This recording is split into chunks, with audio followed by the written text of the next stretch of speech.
I'm quite passionate about our age-friendly programme and working with Brightlife, and hopefully some of the things that we're going to cover in the next few minutes can help demonstrate that and our commitment to help take that work forward. So I was with Jane, Kath and Pat this morning in the marketing session, which means I need to change most of everything I wrote back down here, really. So I'll start off with my introduction. So I'm Ian.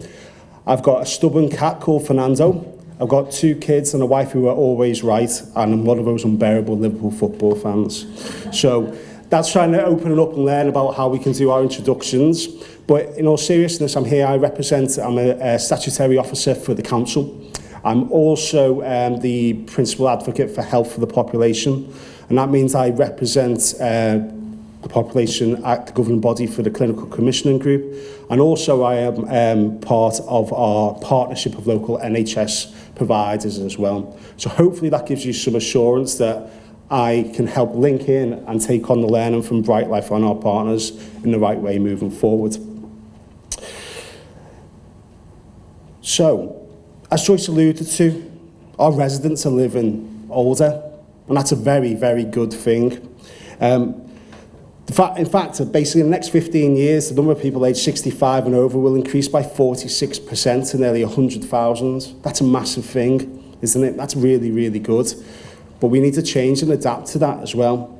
So bearing that in mind, our residents who are aged 85 and over will more than double to almost 20,000.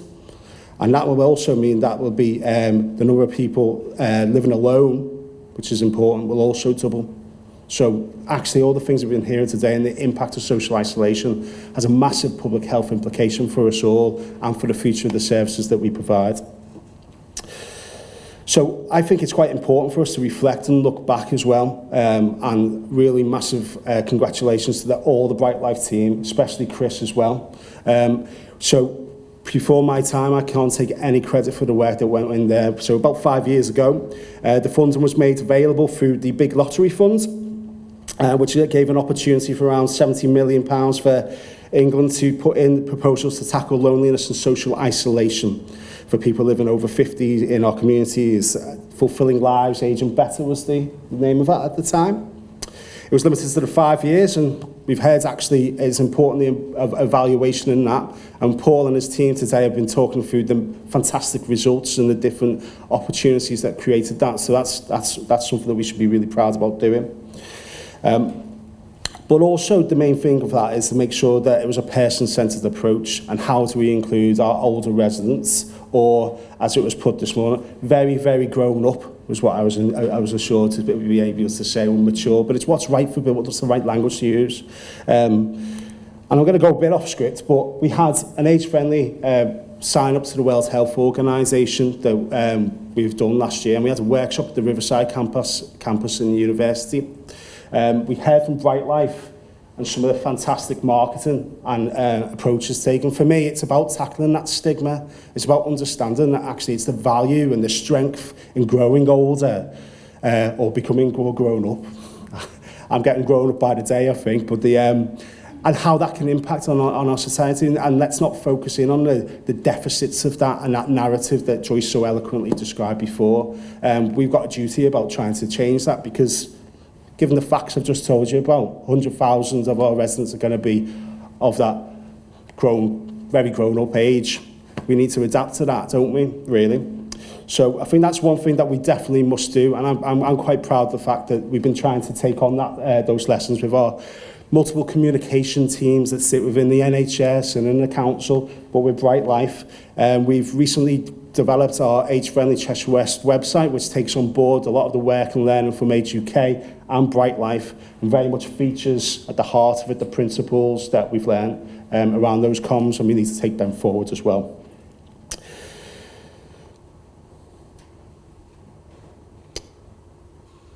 This is why I should keep to a script. basically. The other element that I wanted to touch on that has been covered a little bit was around social prescribing. I think there's a massive evidence base in there, which is why NHS England's Innovation have now funded our local primary care networks to have what they call link workers in each one of those areas to develop social prescribing. It was just a couple of weeks ago we had a summit with all the different social prescribers there that we have for what we deem to be social prescribing. I particularly like social connecting is what we discussed this morning. It avoids that medicalisation approach, but that's something we can help build on.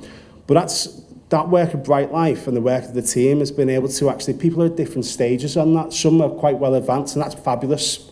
Some are starting off, and how better to learn from people who've been there and done that. So that's something we're taking forward with our NHS colleagues as well. So you'll be seeing more of that moving forward. And we also, obviously, I mentioned before, last year we signed up to the Wales Health Organisation age-friendly community status as well. And that is not just about the council's duty, but what we're doing with our colleagues in different communities about how we engage with businesses as well. Before I move on, we've got Alex here to talk about some of the fantastic cultural work that's in there, but from a health perspective, what we need to do is connect that up and demonstrate the evidence is there about the benefits of culture, arts, community connectivity. It has so much benefits in helping prevent social isolation. So the work that Alex and his team do really resonates with us as well. So we've got to build on that even further and make sure that we have different offers in our different communities as well.